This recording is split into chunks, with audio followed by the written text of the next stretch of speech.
राम राम भाई लोग। कल मुझे सुबह में एक काका मिले थे जिनका कोई रिश्तेदार, ये जो एरोप्लेन हादसा हुआ है अहमदाबाद के अंदर, बड़े ही व्याकुल थे, बहुत चिंतित थे और मतलब इतने व्याकुल थे कि वो ढंग से बोल भी नहीं पा रहे थे। उन्होंने बताया कि हमारा एक रिश्तेदार लगभग 25-30 की उम्र होगी उसकी, वो उस हादसे में चला गया। और दूसरी तरफ ये जो मीडिया हाउसेस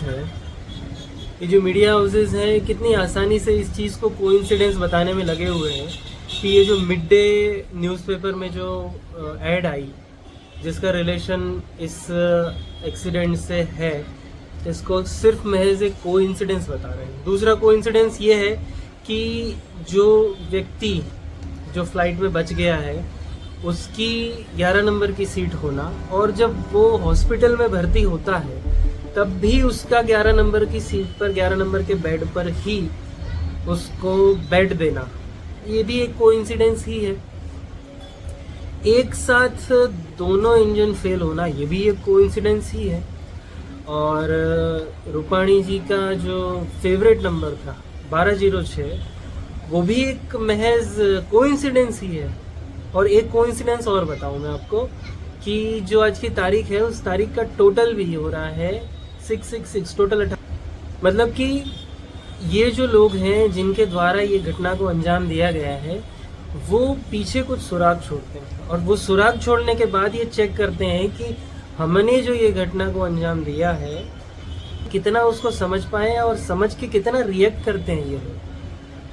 देखो मित्रों, आज भी अगर हम ये समझ कर बैठे हैं कि ये कोई इत्तेफाक से हो गया था, ये कोइंसिडेंस है, जो मीडिया हमें कहना चाह रहा है उसको हमने सच मान लिया, तो समझो भी कि आगे और समय बहुत भयावह आने वाला है। और हाँ, एक बात तो रहेगी, हमारे माननीय श्री नरेंद्र मोदी जी उसके बाद वहाँ पर उसी एंगल से फ़ोटो खिंचवाते हैं जिस एंगल में वो मिड डे न्यूज़पेपर का जो एरोप्लेन का एंगल दिखाया जा रहा है, वहाँ नीचे से उस एंगल में पोज देकर फ़ोटो खिंचवा रहे हैं। कितना इत्तेफाक की बात है, नहीं? कितना अच्छा कोइंसिडेंस है। एक कोइंसिडेंस और है, जिस बच्चे ने वो वीडियो बनाई थी ये सोचकर कि इतनी पास से एरोप्लेन जा रहा है तो मैं उसका वीडियो बना लूँ, उसको तो पुलिस ने उठा लिया। लेकिन ये मिड डे में जो उसकी पूछपरछ करने की कोई खबर शायद सुनी आप लोगों? मैंने तो नहीं सुनी। आपने सुनी हो तो बताना। इस कॉर्पोरेट टेररिज्म से बचने का बस एक ही रास्ता है, जहाँ इनकी गलती दिखे वहाँ इनकी सुताई चालू करो।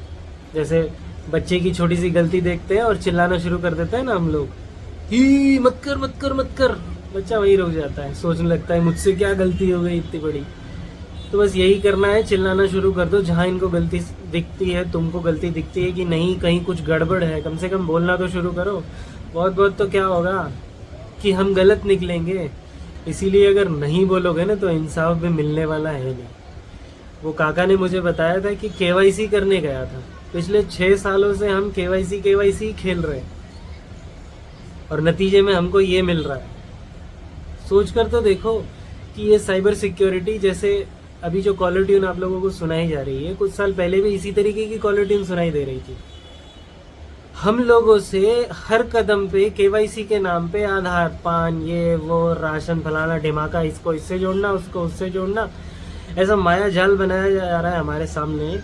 हम समझ ही नहीं पा रहे इस चीज़ को। और अगर साइबर सिक्योरिटी के नाम पे सिर्फ हमें ही कुछ करना है तो तुम लोगों को क्यों बिठाया है हमने?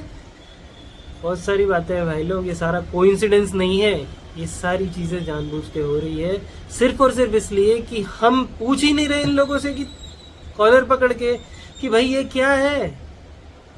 ये सब हम नहीं सहेंगे, कम से कम मुझसे तो नहीं सहा जा रहा है। आप लोगों से भी अगर नहीं सहा जा रहा है तो बोलना शुरू करिए, अगर नहीं बोलेंगे तो कल को हमारा भी नंबर लगेगा।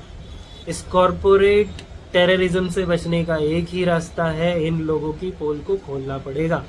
अगर नहीं खोलेंगे तो नहीं बचेंगे। अगर बचना चाहते हो तो बोलना शुरू करो। राम राम। लाइक और सब्सक्राइब जरूर करना ताकि आगे की यात्रा हम लोग साथ में करें।